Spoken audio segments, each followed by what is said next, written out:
ચાલો જય માતાજી, જય શ્રી કૃષ્ણ. આજે સાંજના ભોજનમાં જો અમારે છે ને ભેળ બને છે. જો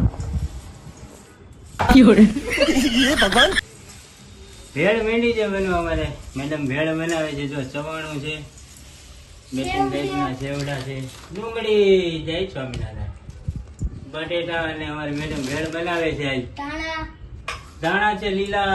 શું કે છોટું ભેળ બને છે? કેસર મેંગો ચટણી, જો ચટણી, મીઠો રસ છે, કેરીનો રસ છે, છાશ અને દાણા ભેળ બે આથી મિક્સ થાય છે.